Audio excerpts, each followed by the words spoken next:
Good morning, everyone. My name is Mark Weatherford, and coming to you live from Colorado Springs this morning. Welcome to this BrightTALK CISO panel.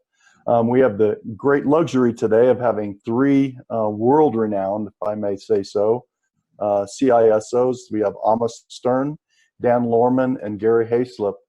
And we're going to walk through a number of issues and questions today that we think are confronting CISOs, and hear words of wisdom from these panelists. So I'd like to start with just asking each of the panelists to take 60 seconds or so to introduce themselves. And we'll start with Amos. Hey, thank you, Mark. So good evening or good afternoon, depends wherever you are. So my name is Amos Stern. I'm the CEO and co-founder of Siemplify.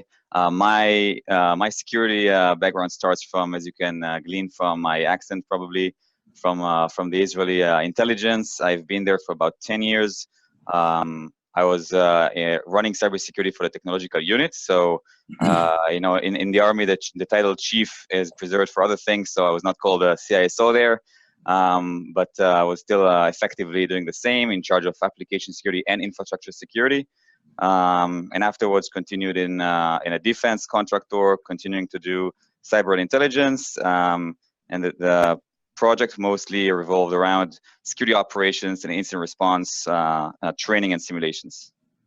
Today I have started and run Siemplify, which is a company that is basically building a security orchestration platform to help organizations automate and streamline incident response processes.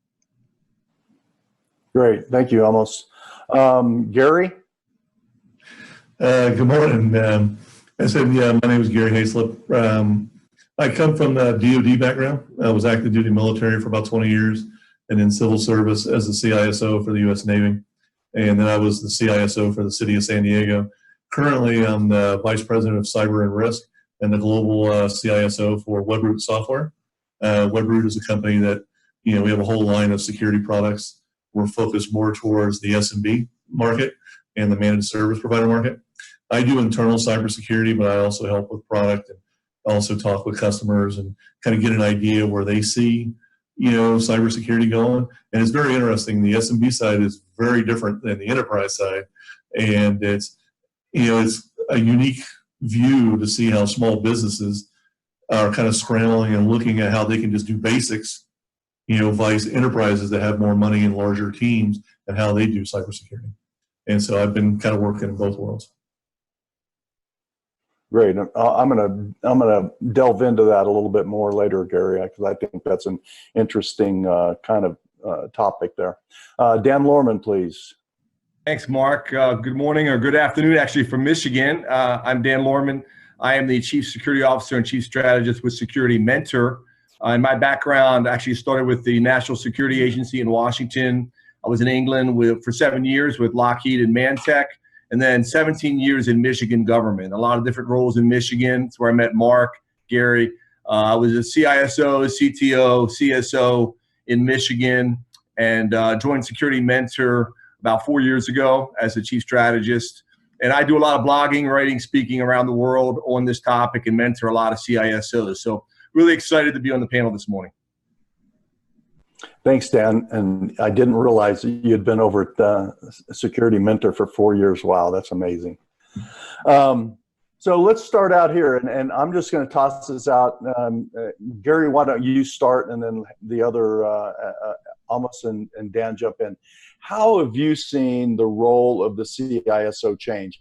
And let's go back, from like 20 years, 10 years, 5 years. I mean, I think we've all been in the space that long. How have you seen the role change over the years? Well, I mean, I can tell you, going back 20 years, dating myself, when I was a CISO or a command information security manager, pretty much nobody knew who you were. You were just, you had your security stuff that you were doing. You had your security team. You were following directives. You just did your thing. And it wasn't until honestly, about 10 years ago, when I was a CISO in civil service, that my CIO said, hey, come with me. and I had no idea what he wanted me to do, and I followed him. And the next thing I know, I'm sitting in executive meetings with admirals and stuff like that, and I'm listening to these people talk, and I'm like, I have no idea what these people are talking about. And they're talking about, there was just, it was things that I realized there was a whole other side of the business, and this is on the federal side, that I just did not know. I was just so focused in my world in security. And that's what, that actually is the epiphany for me that led me to go get my MBA, because I realized that I needed to understand that part of the business. And as I, took the next step, 5 years out, I was the CISO for the city of San Diego. Having that business background and understanding how cyber touches all the different departments really helped me establish the relationships I needed to get my projects done, to get different initiatives done, to get, departments who did not have to listen to me want to actually work with me to actually build security. And then now here at Webroot, same thing. I'm working with, 20 different departments. I'm working with dev teams. I'm working with a lot of different teams. And, what I have seen shift is the role, the security team, the ask of what they want you to do is now more business related. And it used to be, I guess it probably was 20 years ago, but you just didn't really see it. But now you do, and now I'm constantly looking at impact. I'm constantly looking at changes that we make. What other risks do we induce? Do I slow down my revenue generating teams, my dev teams? And these are things that, 5-10 years ago, I didn't think about, but now it's something that I constantly think about when I'm doing my job. And the same thing with my teams as they're working. Dan, Amos, how has the role changed in your perspective?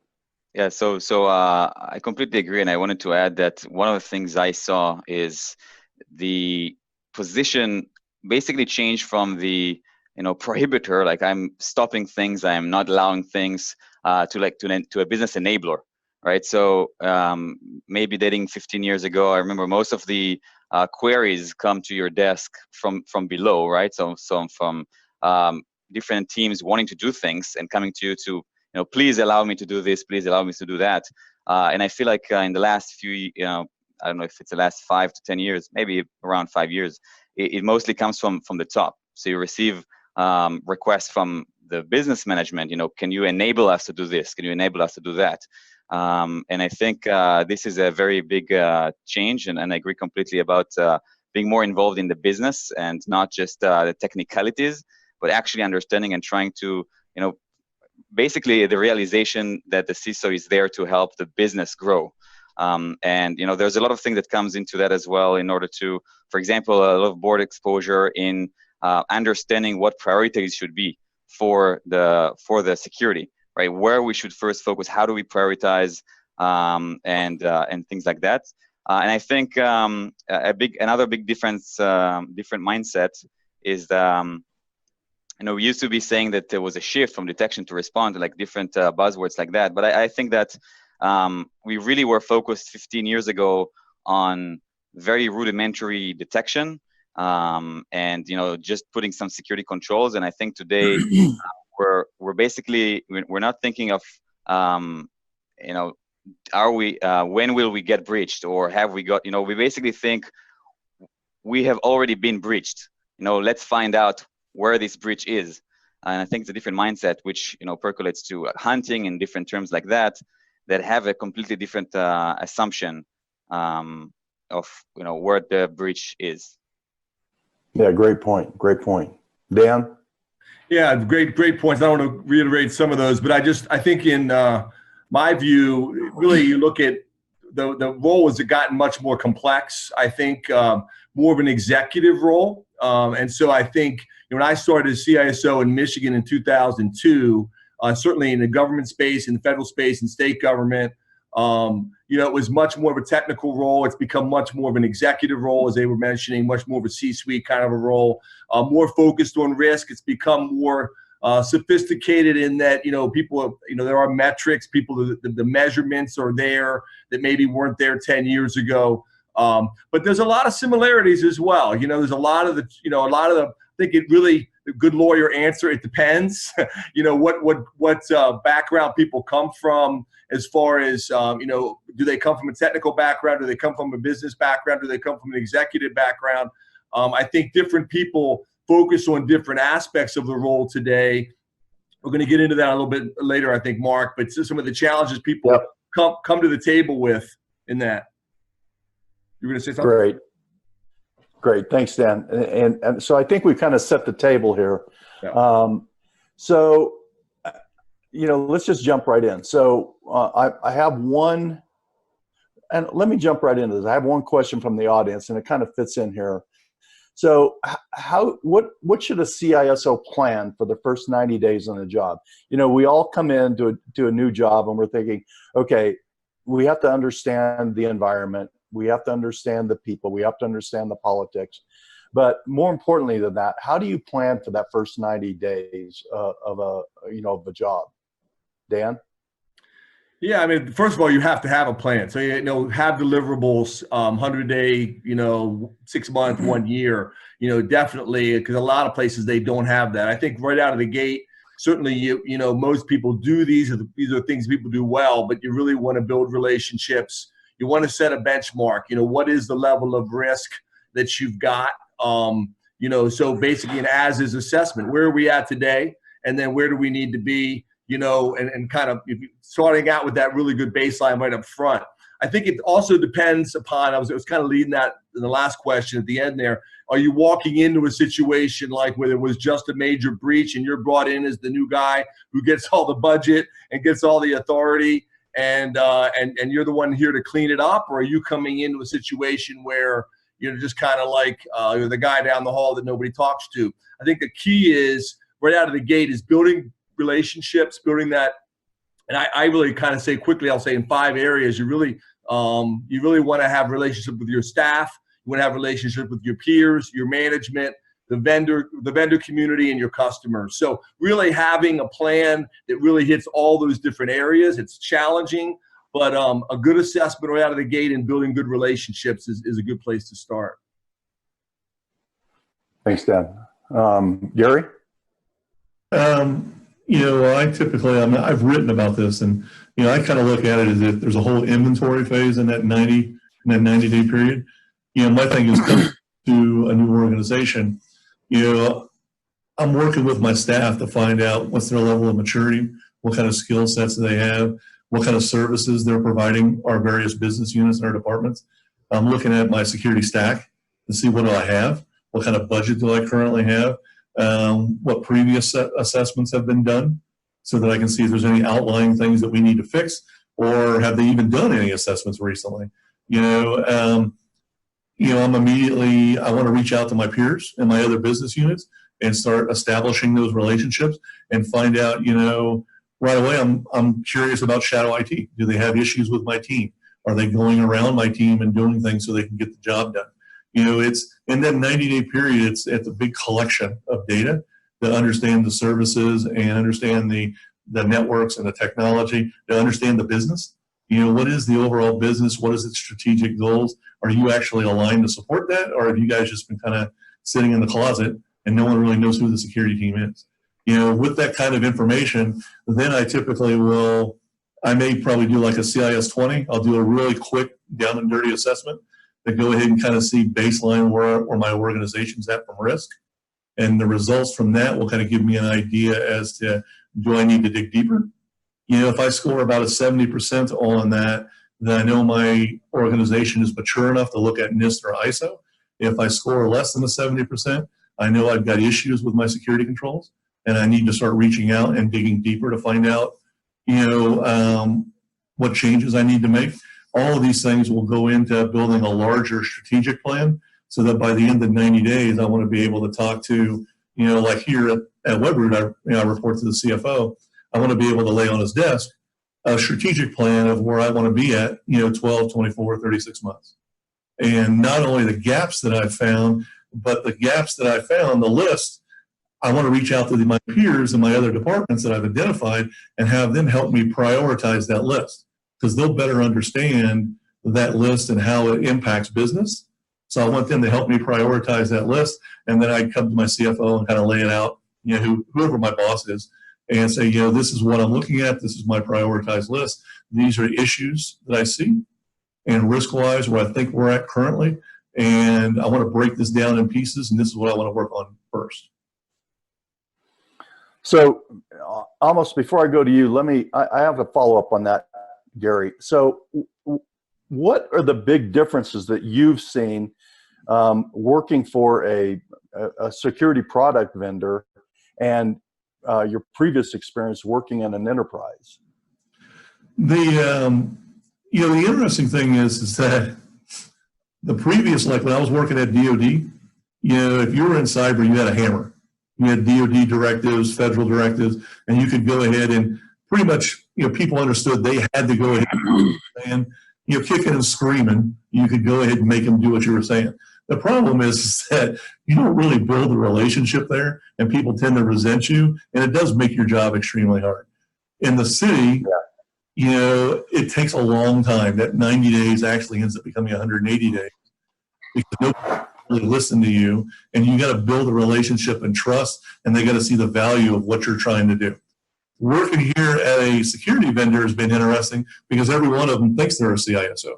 So, and so I'm sitting there working with them, and we're prioritizing a list of things we need to work on. But what I find interesting here is that you can make the value relationship to revenue very quickly, as to how it's going to help the teams that are, putting and doing different things, or how it's going to impact dealing with customers.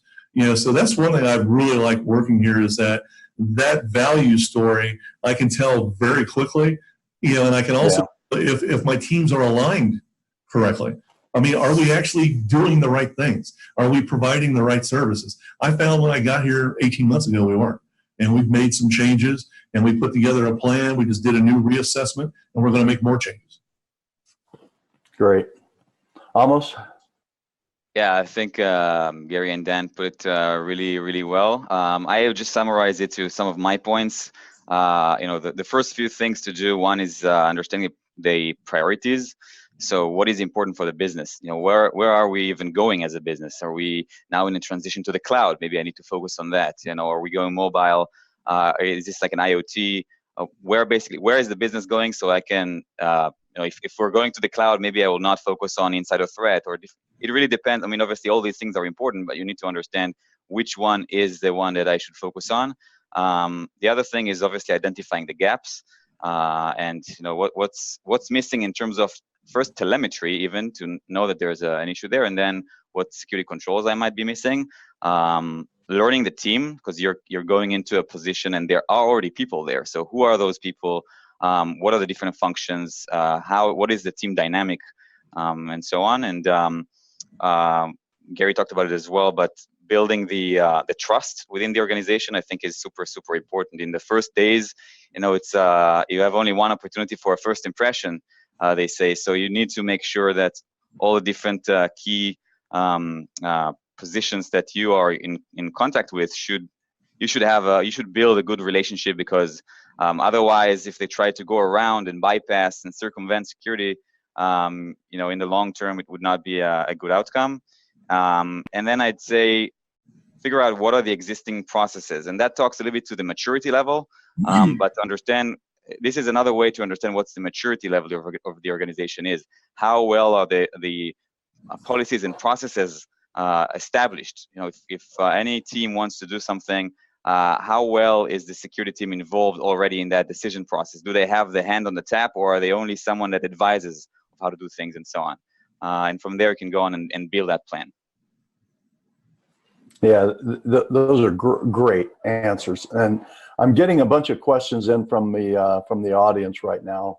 I want to, and some of these they all kind of blend in, but let's go into this. What are some of the top challenges today? And I know this is like an open-ended question, but and we could think about everything from the challenges of being a CISO, how to hire a CISO, how to keep a team happy. But start with you, Gary. What are some of the challenges that you see the biggest challenges? I mean, keep it to your like top 2 or 3 challenges you see that face CISOs today.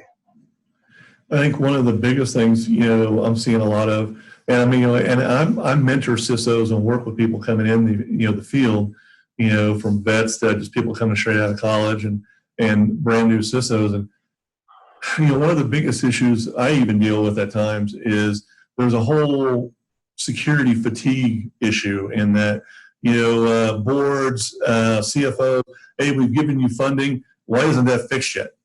And you're trying to explain to them that, cybersecurity is a life cycle. You just don't, it isn't a one and done. You just don't go ahead and throw some money at it, buy a new tool and you're done. It's a continuous process. I mean, you're continuously scanning and assessing and remediating, and then your other departments and your other teams make changes and they do new business processes. Well, that shifts you. Hey, they want to move things into the cloud. Well, then now your security team shifts. And some of the new tools in your stack are going to change so that you can monitor and do governance of those things. And it's that fatigue that they think that, we can go ahead and give some money and give some people and, okay, security's fine. We don't have to worry about them anymore. Now let's go work on these other issues. I'm like, no, security's like raising a kid. We're going to be here for a while. You got to maintain it. You got to take care of it. And it's that, and I find to go ahead and reduce that fatigue, you got to have those relationships. They got to be able to understand your value. You got to be an evangelist. A CISO has to be comfortable explaining the value of what their program is bringing to the business. And obviously your program has to actually execute.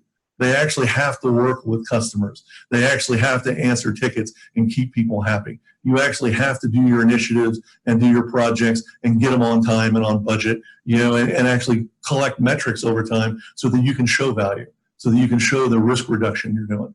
And that is some of the hard things because it's continuous. It doesn't stop, and you have to continually tell that story and get the executive team and get the business culture itself within the organization comfortable that cyber is something new. It's a new strategic, process or policy that the organization is adopting. It isn't a one and done. It's just something new that we now are going to have to embrace and add that with the other things that we're doing.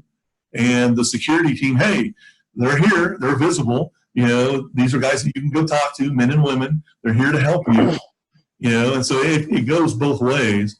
But that's some of the biggest challenges I'm finding is, you have security teams, you have CISOs that aren't used to being evangelists.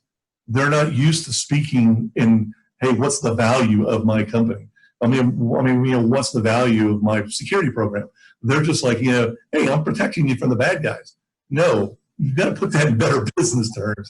You got to be able to show some value on the dollars that they're spending, and help the board understand that it's not a one and done. This is a continuous thing, and that the CISO needs to periodically report and have some data and show some risk reduction and show some good things that you're doing.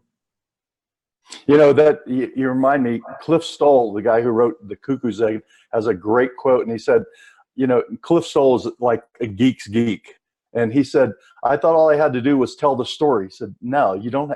Or he said, I thought all I had to do was show the numbers. He said, that's not the way it worked. You have to tell a story. So I think to your point, Gary. Yeah. So Amos, what do you think about what's your top 1 or 2 challenges you think? Oh, you're making it harder when you're asking for the top 2. I wrote about 10, but I'll try to summarize. And I wanted to add something to what Gary was saying with regard to reporting. So I think one of the biggest challenges is that security is something that when it works, no one knows about it, right? It's not like there's no problem. So only if it doesn't work, then someone actually comes to you and knocks on the door. It's like, hey, what the hell is going on? So it's very challenging to, be able to convey what is actually the value.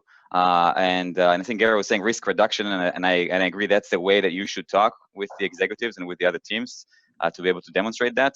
But I think I try to stay talking about the challenges and not the solutions, because that's a whole, that's 2 hours in and of their own. I think another one is, while talking about reporting, is also measuring KPIs. So I think it's really hard to identify what exactly is it that you want to measure. And I like to say that a CISO is another executive, right, in the company. Like, you have executives that are in charge of revenue or marketing or HR, and usually those will be able to define KPIs and even MBOs, right, for their reports. And I think it's really difficult to define what are those KPIs and what do I measure, my teams and myself in. That are the most important thing to measure, because it is an operation eventually. Like, you basically run an operation like any other operation in enterprise, and it should be measurable and it should be effective. You should be able to report on that. I'll select some of the other things that I wrote to not talk about everything. Hiring is a very big problem, I think. Being able to hire and retain good security talent. It's not something that you can find, everywhere, and I think that's a big problem. That there are a lot of different ways to try to mitigate, but it's both being able to attract and retain, and I think it really is a different challenge for different type of organizations. So it depends if you're a smaller organization or an enterprise. You might have different capabilities to even attract. Also, in your regional location, you sometimes might not have the right access to talent. And I'd say, the two other things. One is how do you keep ahead of the curve? Because I think in the last few years, really the speed in which the technology is evolving, not even in security in general, is very, very fast. And you do not want to be in a place where you prevent the business from advancing, right? But you want to be able to understand where is the business going, what are the technologies that, a lot of different teams in the organizations would constantly be trying to innovate in order to make the business more, more competitive. And you should be there helping them do what they want to do and not stop them from what they want to do. So I think this is a very big challenge. And the last thing is to how do I identify what are the right priorities? And I go back to the military here for the analogy. We had a very, very rigorous practice to identify, because you can try to protect everything. You could try, you never succeed, but what you need to do is have a really good sense of what is our specific threat. What threats, what threat are we facing, and what is the impact of different types of threats. And so you need to create that matrix of probability and impact, and only then can you go and start, focusing on what should I be doing next. Great. Dan? Yeah, so I just came from the National Association of State CIOs annual meeting, and a survey just came out. Every 2 years they do a survey.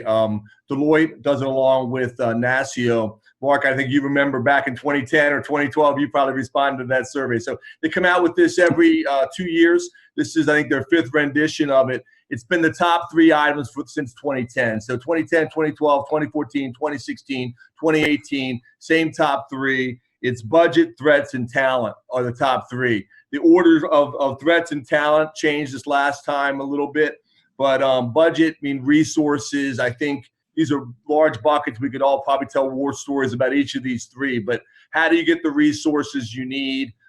Certainly in government, people are talking about, do I ever have enough resources? So balancing that out, but looking at, what percentage of your technology spend is involved in cybersecurity. I think that's a huge challenge, but getting the right level of resources, budget is always number 1. The threat, we just heard from Amos about that. How do you measure? It's constantly changing. The bad guys or the bad actors are getting better all the time. Just because your protections are put in place. I tell CISOs I mentor all the time, be careful what you promise, because I've had CISOs who say, if you just get me X, Y, Z, we're not going to get hacked, or we're not going to have a breach. And maybe that protection you're putting in place this year is really effective. Maybe it's outstanding, but maybe next year not so much, or maybe next week not so much. Right? The bad guys are always trying to find a way into the castle, if you will. So there's always that cyber threat evolution, and then of course Amos just said talent, getting talent, keeping talent. I mean, for me, in my years of CISO and CSO in Michigan and different teams I've been a part of around the world, even in NSA contractors, the team is huge. Surround yourself with really great people and give them what they need to get the job done. And oftentimes, we keep talking, several of you said people, process, technology. But you get the right people, you build the right team, and that team is going to make sure that the processes and the technology are in place because they're going to be world class. So I totally agree. Getting the right talent, finding them, recruiting. I think, in my view right now, that may even be the biggest one at the moment, is because there's just a dearth of talent. And I'll just say one other quick thing here, Mark, and that is it may not even just be all on your specific team at your company or your government or your organization, nonprofit organization. It may be keeping the right corporate team, partnership team, vendor team, if you want to call it that, in place, because a lot of times vendors will come in, they'll provide you something great, and then they'll swap them out.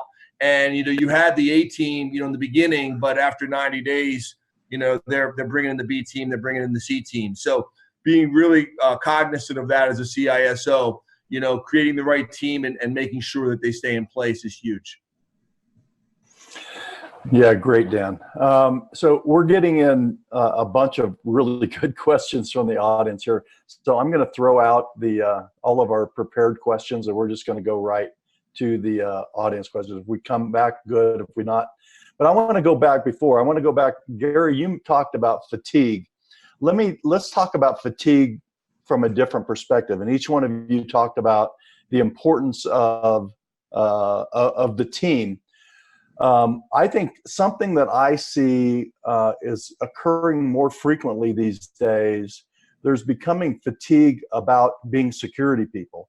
Every day, people go into work and know they're going to get their butt kicked by something bad that's happened overnight.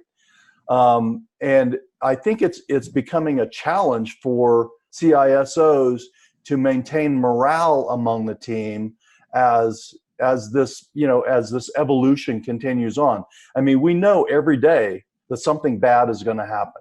We know every day that we're going to be challenged in some form or fashion. You guys just talked about all the challenges. So how do we maintain, how do we address the fatigue of simply being a security professional and knowing that you're always behind the curve? And go ahead and start with you, Gary. You bring up a good point. I mean, I've known fellow CISOs that have had strokes and have actually died very young because of the stress and everything from the job. I've had teams where people just burned out and just actually left the profession and didn't want to do cyber anymore. My thing, what I've tried to do, here, at Webroot, at the city of San Diego, and I was doing it at DoD, is that I try to make it more than just a job. So that when you come in, you're working on interesting projects and different initiatives besides handling trouble tickets. I try to go ahead and make it to where, everybody on the team gets to go ahead and do at least one seminar or one, Black Hat or DEF CON. They get to go to at least one or two things a year, to go ahead and continue, their professionalism and get outside the job and do something, different that's fun. I go ahead and I actually pay for them to do online trainings and work on projects, work on things that they find interesting. And we've even been discussing where our teams that we have, I have 3 teams, where we're talking about where, one day a week in the afternoon, you can say, team A on Tuesday afternoons, the afternoon is theirs. As long as there's no critical tickets that are open, the afternoon is theirs. And if they want to go play with Callie or if they want to work on a project, the afternoon is theirs. They can go ahead and work on something.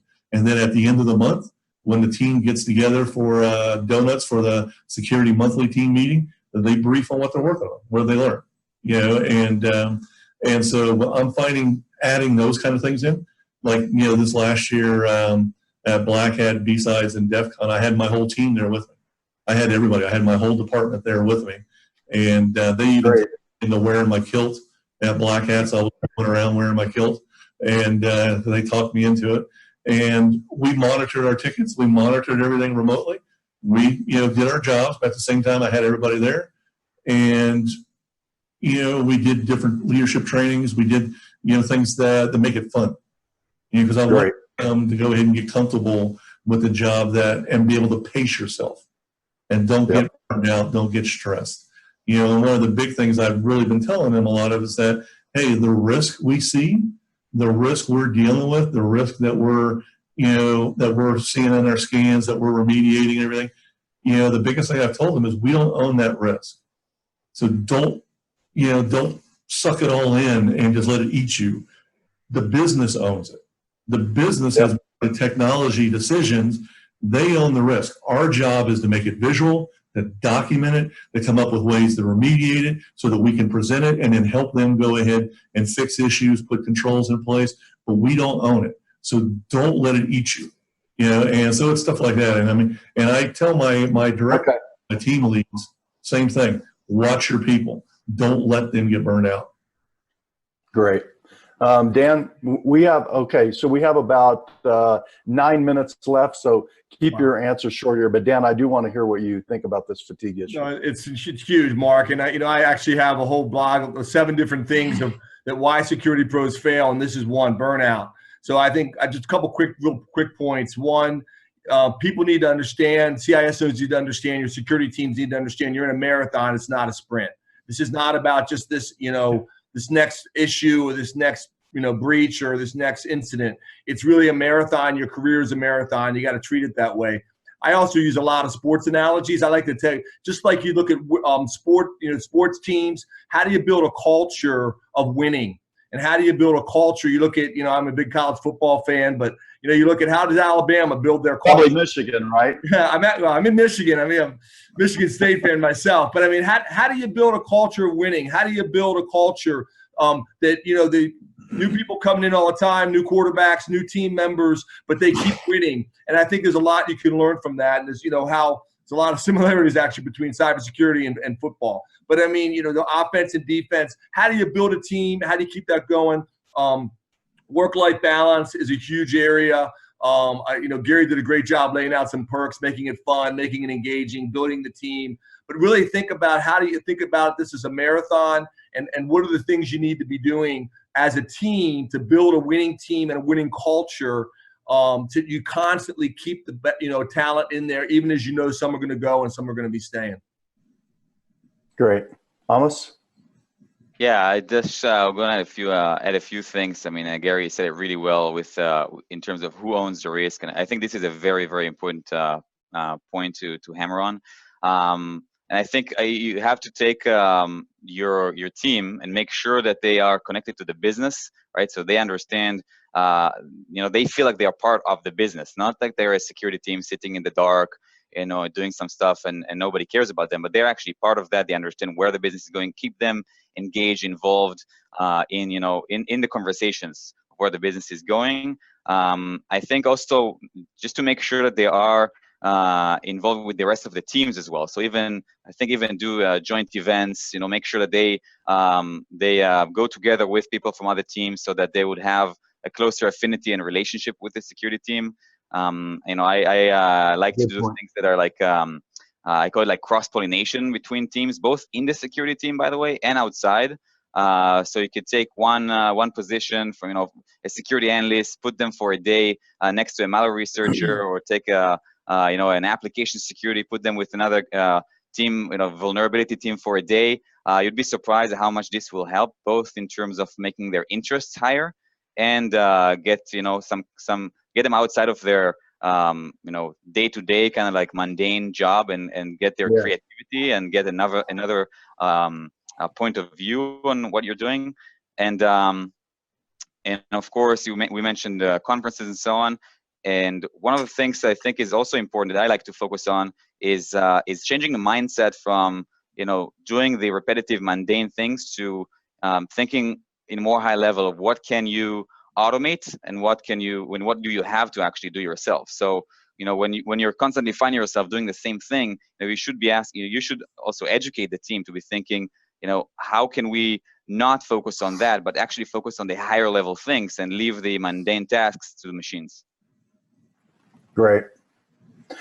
Okay, we have 5 minutes left. That means I'm going to ask you guys to limit your answers to 60 seconds. And we have far too many. I apologize to the audience. I just simply can't get to all these questions here, but there's really some good stuff. One of the ones I think has fairly universal applicability is, can the panel please speak to the level of readiness among public company boards to deal with cybersecurity? I.e., what does a cyber aware board look like? In the absence of including individuals with CISO's background on the board, how can the existing CISO work to educate the board? And how much cyber awareness can shareholders reasonably expect of the boards? Dan, this is your sweet spot. Go ahead. Yeah, I think it's getting a lot better. It's something that is evolving.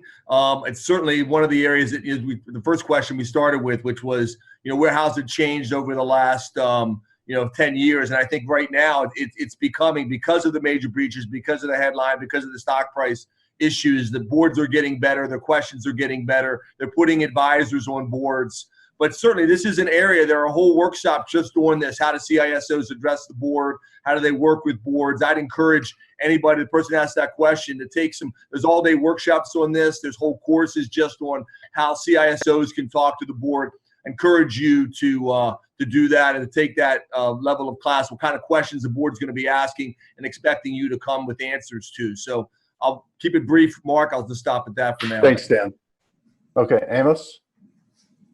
Yeah, I'll leave it to three main things. One is being able to communicate the data clearly to the board and the shareholder would probably not have a very deep understanding in security, and so being able to clearly articulate what is the value, what is the ROI, and specifically talking risk reduction.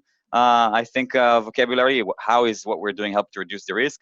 And the second thing, like Dan was mentioning, is there are today ways to do like tabletop simulations and things with the rest of the board that can emulate what happens if there's an incident and make them feel, you do not want them to experience that for the first time with an actual breach going on. So, make sure you work with this team beforehand in simulations, in order for them to understand how those things work and create the right procedures.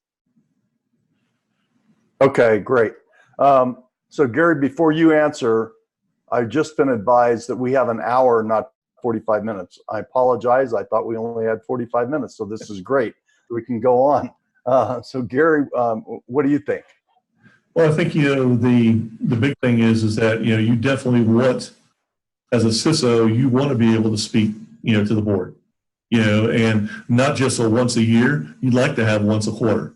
And if you do go ahead and get that opportunity where you have a regular time schedule in which you talk to the board, as Dan and Amos was talking about, you want to be able to speak to your numbers, the value that your program's bringing, the risk reduction that you're bringing, have numbers and be able to go into them if required.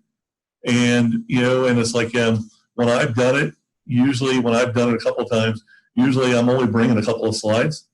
And there's specific things that I'm spelling out, and typically I'll have my slides reviewed by one of the board members ahead of time, just to make sure that I am, speaking about. That's a great point. And I want one of the board members to kind of mentor me to find out what's different, and make sure that when I come there, what I'm talking about is and I'm providing them the knowledge that they need. That I'm not kind of wandering off, that I'm actually providing knowledge about something specific that they need, impact the business, strategic, strategy, whatever it is, and so I've written about this, but it's one of those things that as a CISO who maybe has never really reported to the board before, I've mentored several. I told them, I said, hey, one of your other VPs, one of your other peers, and one of your other business units, talk to them, find out what they did when they reported to the board, what kind of questions they asked, ask them about the board members, their personalities, so you kind of know what you're walking into, and so it gives you a lot better footing as to what to expect as you proceed to go ahead and tell your value story of what security is currently doing, current state, and where you want to be at future state to protect the business. That's a great point, Gary. I think, having briefed a number of boards over my career, I think getting that kind of feedback from what because every board is different too, and what the board's tolerance for security and the different ways you can present things is really, really important. So here's the next question here then this is something we've debated over and over for the several decades I've been in this business. What's the best reporting line for a CISO? I've always worked under a CIO, but I've often had budgets cut, operating models revised due to being within an overall IT function. Is it best to report to a CIO, CTO, CFO, or I would add CEO? So Amos, let's start with you on that one. So it's a tough question. I think it really depends also on the size of the company and how many reports do the CEO already have.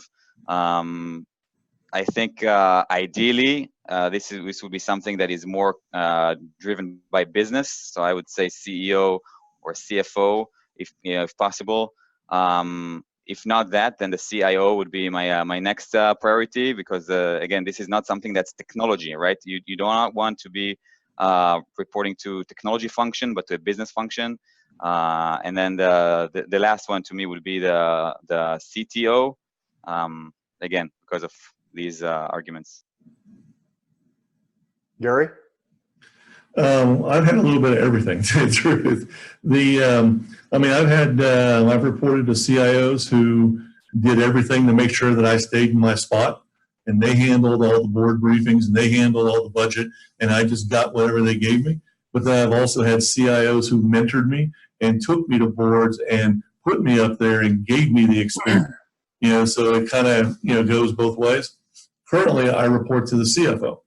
And reporting to the CFO, I've gotten a whole other side of the business that I've never seen before, and really gotten a chance to understand how businesses operate, and understand the sales teams and the HR teams and the product teams. And it's been fascinating. The last 18 months, it's just been a clinic for me on seeing how businesses operate and where cyber sits in it.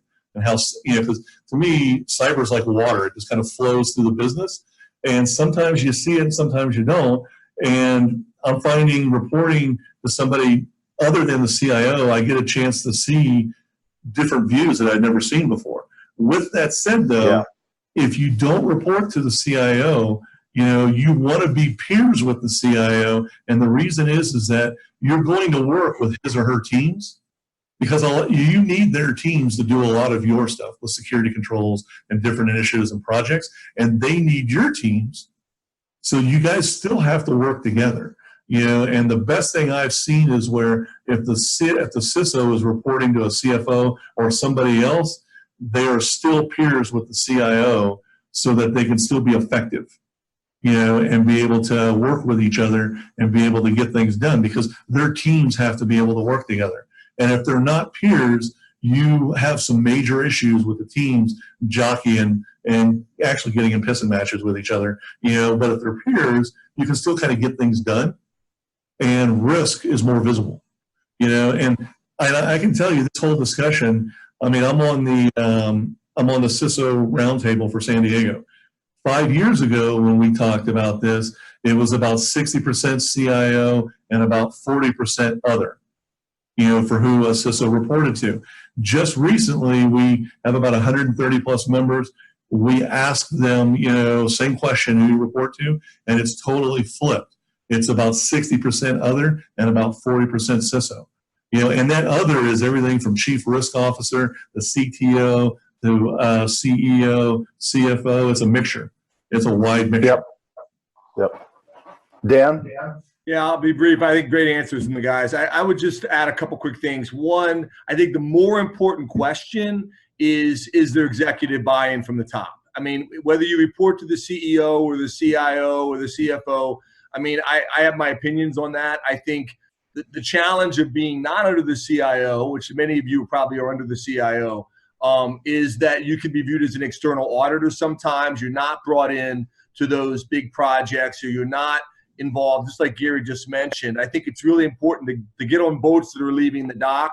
So I know in government, big, huge new tax systems or even the private sector, worked with a lot of companies that you're doing major new system, enterprise systems. You need to make sure that you're involved in those projects and that your team is involved in those projects, and those, especially those CIO projects. You don't want to be viewed as an auditor or an outsider. You want to be part of that inner core team. I think it's great if you're reporting to the CEO or the governor in some cases, or the top executive, but in many cases you're not. So I wouldn't use that as a red herring to kind of say, well, this is why I can't get my job done, because I'm reporting to Frank and not Bill, or Sarah and not Mary. Wherever you're at, I think the most important thing is that you have that executive buy-in, and that in the current role that you're in, that you're doing the most effective job you possibly can do. So I, like Gary, have reported to multiple different functions. Most of my career, like Mark Weatherford, reported to a CIO. I know, like Terry Takai, who was a CIO who got it. She was a real advocate, had the voice of the top, the governor in California and Michigan and other places, and that worked out really great. Other places, I know people report all the way to the top, but they just, that's not a priority. Security is not a priority. Cybersecurity is not a priority. So I think the buy-in from the executive management is the number one big success factor, probably even more than the reporting relationship, in my opinion. But again, it varies from place to place. Great, Dan, and I agree 100% there. I have one question here I'm going to answer. I'm not sure exactly what the answer is, but it says, very interesting. How come there's no lady? 3 invited male CISOs. I think they did actually invite a couple of people that couldn't make it. I don't know that that's the answer or not. I wasn't responsible for organizing this, but it's a great question. I mean, I think we see ourselves now working very hard on this diversity kind of issue to bring more women into these conversations. That's probably not a satisfactory answer, but blame BrightTALK, not Mark. So here's another question, and this is, so we talked about teaming and mentoring. Here, I think I do know the answer to this, but let's just get everybody's perspective on it. Question is, how can someone get into a more security-focused role without having any previous security role with the company or experience? And I will, a personal example, when I was in one of my previous companies, a young guy was in the IT organization. He just got bored with what he was doing, and he was talking. He says, "I'm going to leave the company." And I said, "Well, what can we do to keep you?" He said, "Well, I'd really like to know more. I'd like to get into security." So I was able to actually create a role, move him in, and got him. He spent 4 years there learning security. He's now the CEO of his own company, his own security company. I do think it's a challenge, though, especially in smaller companies, to find a role for someone without security experience. But let me toss this back over to you, Dan. What do you think about that?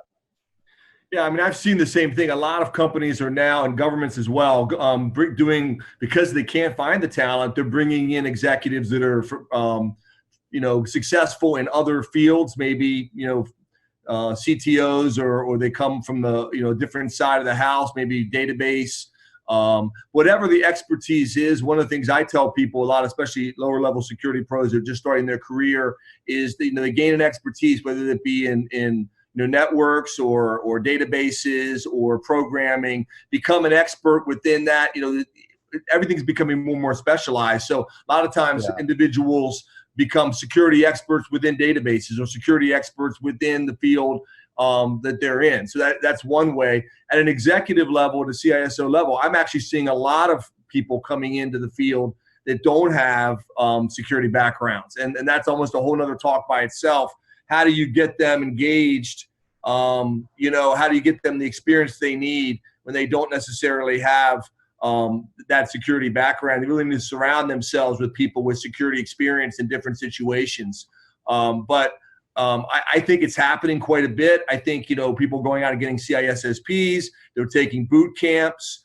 There are individuals that are going to executive, taking roles like within, I know, in government emergency management, or they have a really good incident response kind of background, and then they come over into cybersecurity and find that their experience with doing tabletop exercises, their experience with doing scenario-based type of incidents is very, very helpful in them actually moving into a security role. So it's actually happening quite a bit right now. And I think it really kind of depends on what your background is and what you bring to the table. Certainly you have really good management skills, really good executive skills as a whole can help you as you want to move into the security field. Thanks, Dan. Amos? Yeah, maybe I'll add just a few things. First of all, I think it's kind of ironical.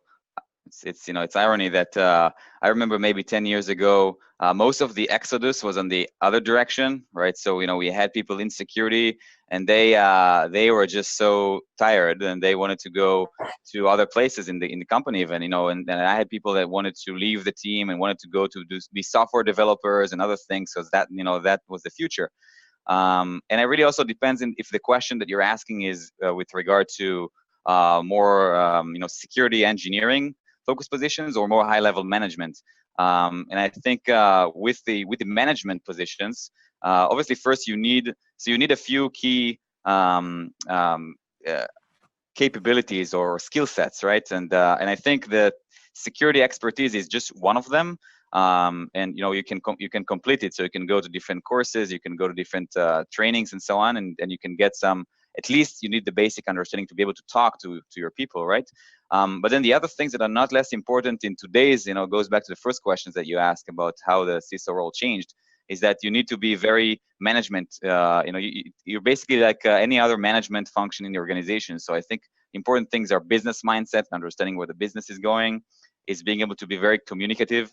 And being able to relay different points and communicate to the rest of the VPs in the organization and create the relationships, and then management skills, like pure management skills. So you need to be able to set up plans, and you need to be able to attract people, and need to be able to oversee execution of those elements. So I think the learning the general high-level management understanding of security is actually kind of easy. And then the rest of the things are, things that if you have, you can acquire the security parts. Great. So Gary, same question to you, but I got another question that just came in that I'm going to add to it. You got 60 seconds because we're literally almost out of time. The question is, what advice would you give to someone who has been appointed as a CISO that doesn't have prior experience in a similar role? I think Buckle up, baby. I think the biggest thing I would go ahead and tell them is that you're not going to know everything. Be willing to collaborate. Be willing to use the community and reach out to other CISOs to try to get help. Again, it's a marathon. It's not a sprint. Work on the first 90-day piece so you can understand what you have, where the risk is at, and start putting together your plan as to what you need to go ahead and work on. If you've never done it before, you need to reach out to someone who has done it before that can be a mentor that can get you started. Yeah, brilliant, brilliant. Well, listen, we are out of time. I'm sure we could take a whole nother hour because I have probably another, I have another 5 or 6 questions here that we just don't have time to. But listen, thank you all for, thank you. So first off, thank you for the audience, but then thank you for the panelists for spending an hour with us today. I think this was very, you've refreshed a couple of things in my mind that I wanted to think about too. So thank you all very much, and we appreciate you joining us today. Thank you very much. Thank you, Mark. Thanks. Appreciate it.